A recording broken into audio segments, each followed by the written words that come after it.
अस्सलाम वालेकुम, hello everyone. कैसे हैं आप सब? उम्मीद करती हूँ आप सब ठीक ठाक होंगे। ये मैंने अपने अब्बू की बरसी वाले दिन में मैंने अफ़गानी पुलाव भी बनाया था, तो मैंने कहा चले उसकी रेसिपी भी देती हूँ। ये कप मैंने इस्तेमाल किया था, इसके मैंने 4 कप लिए थे चावलों के लिए।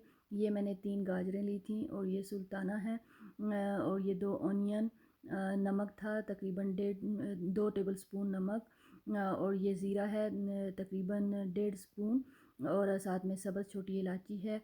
जो ऑयल है वो 1 टेबल स्पून है अभी, और गोश्त जो है वो तकरीबन दो ढाई किलो है। ये अभी मैंने जो 1 कप तेल था कुकिंग ऑयल वो मैंने डाल दिया है, और सुल्ताना जिसको सोगी भी कहा जाता है, और ये गाजरें मैं दोनों गट्ठी जो हैं इनको तल लूँगी। कई लोग जो हैं वो अलग अलग तलते हैं, मैंने दोनों को साथ में ही फ्राई कर लिया है। तो जो ही इनका थोड़ा सा गोल्डन ये होंगी और जो सोगी है सुल्ताना है वो फूल जाएगी, तो फिर इनको मैं निकाल लूँगी। तो इस तरह मैंने सारी ये निकाल ली थी। अब इसके अंदर मैं गोश्त डाल दूँगी। इसको मैंने धो के और बड़ी बड़ी बोटियाँ मैंने कटवा ली थी, और इसको मैं अच्छी तरह भी भूनूंगी। और साथ में ही मैं जो 2 प्याज थे उनको भी इसके अंदर मैं डाल दूँगी। इसको मैंने तकरीबन इतना भूनना है कि बिल्कुल इसका कलर चेंज हो जाए, और फिर उसके अंदर मैंने प्याज डाले हैं।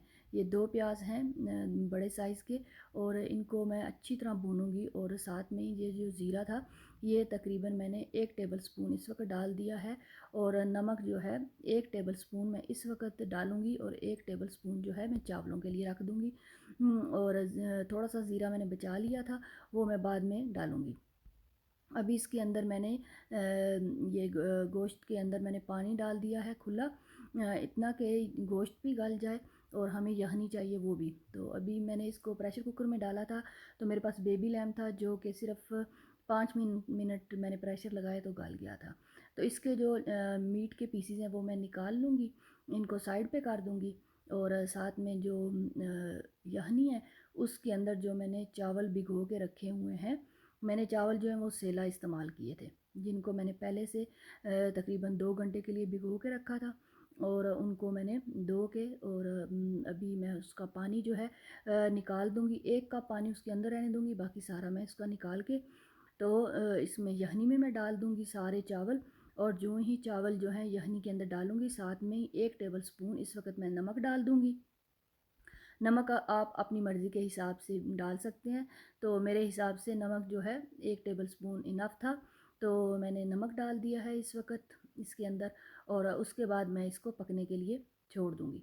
जो ही चावल तैयार हुए हैं, और इसके नीचे मैंने तवा रख दिया है दम के लिए, और चावल जो है इनको थोड़ा सा मैंने हिला लिया है, और उसके बाद मैं एक साइड पे ये जो मैंने फ्राई की थी कैरेट्स और सुल्ताना ये डाल दूँगी एक साइड के ऊपर, और दूसरी साइड के ऊपर जो मैंने बॉईल किया था मीट, दूसरी साइड के ऊपर मैं मीट डाल दूँगी। और उसके बाद इसको मैं दम पे रख दूँगी कम अज़ कम तकरीबन चूल्हा जब ऑन रहेगा तो वो 2 से 3 मिनट, और चूल्हा बंद करने के बाद मैं फिर इसको दम पे रखूँगी तकरीबन 15 मिनट।